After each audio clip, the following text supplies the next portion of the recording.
اور پھر خاص طور پر انسان رزق کے لیے دعائیں کرتا رہے، کیونکہ سارے خزانے تو اللہ کے پاس ہیں، وہ جب جس کو جتنا چاہے عطا کر سکتا ہے۔ اس کے لیے نبی صلی اللہ علیہ وسلم کی سکھائی ہوئی مسنون دعائیں بہت ہی بہترین ہیں۔ نبی صلی اللہ علیہ وسلم ہر روز صبح فجر کی نماز کے بعد یہ دعا پڑھتے تھے، اللہم انی اسألک علما نافعا ورزقا طیبا وعملا متقبلا۔ اے اللہ، میں تجھ سے علم نافع، طیب رزق یعنی پاکیزہ رزق اور مقبول عمل کا سوال کرتا ہوں، یعنی ایسے عمل کی توفیق دے جو تیرے ہاں قبول ہو جائے، تجھے پسند آ جائے۔ اور اس کے ساتھ ساتھ انسان کو حرام سے بچنے کی دعا کرنی چاہیے۔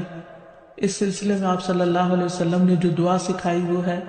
اللہم اکفنی بحلالک عن حرامک واغننی بفضلک عمن سواک۔ اے اللہ، اپنے حلال کے ذریعے حرام سے میری کفایت فرما، یعنی مجھے اتنا حلال دے کہ مجھے حرام کی ضرورت ہی نہ رہے، اور اپنی مہربانی سے مجھے اپنے علاوہ ہر ایک سے بے نیاز کر دے، یعنی مجھے انسانوں کا محتاج نہ کر، کسی اور کا محتاج نہ کر، صرف اپنے خزانوں سے عطا فرما۔ پھر اسی طرح خاص طور پر بڑھاپے کی زندگی کے لیے وسعت رزق کی دعا کرنی چاہیے، کیونکہ جب انسان بوڑھا ہو جاتا ہے تو اس کے اعضاء کمزور ہو جاتے ہیں، وہ اپنے لیے خود کچھ کمائی نہیں کر سکتا، وہ دوسروں پر ڈیپینڈنٹ ہو جاتا ہے، تو اس وقت وسیع رزق کی دعا سکھائی گئی۔ فرمایا اللہم اجعل اوسع رزقک علی عند کبر سنی وانقطاع عمری۔ اے اللہ، جب میں بوڑھا ہو جاؤں اور میری عمر ختم ہونے لگے تو میرے رزق کو وسیع کر دے۔ اور اسی طرح اپنے لیے اور اپنی اولاد کے لیے وسیع رزق کی دعا کرنی چاہیے، جیسے ابراہیم علیہ السلام نے دعا کی تھی،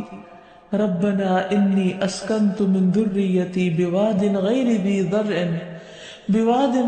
ذی زرع عند بیتک المحرم ربنا لیقیموا الصلاة فاجعل افئدة من الناس تہوی الیہم وارزقہم من الثمرات لعلہم یشکرون۔ اے ہمارے رب، بے شک میں نے اپنی کچھ اولاد کو اس وادی میں آباد کیا جو کسی کھیتی والی نہیں، تیری حرمت والے گھر کے پاس، اے ہمارے رب، تاکہ وہ نماز قائم کریں۔ سو کچھ لوگوں کے دل ایسے کر دے کہ ان کی طرف مائل رہیں،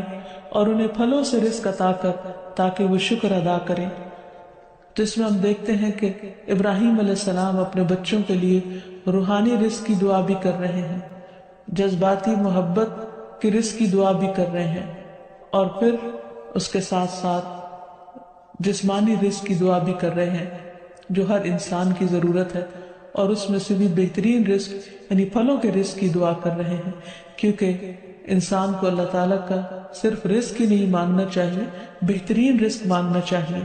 یعنی ایک تو سمپل سی دعا ہے اللہم ارزقنی، اور پھر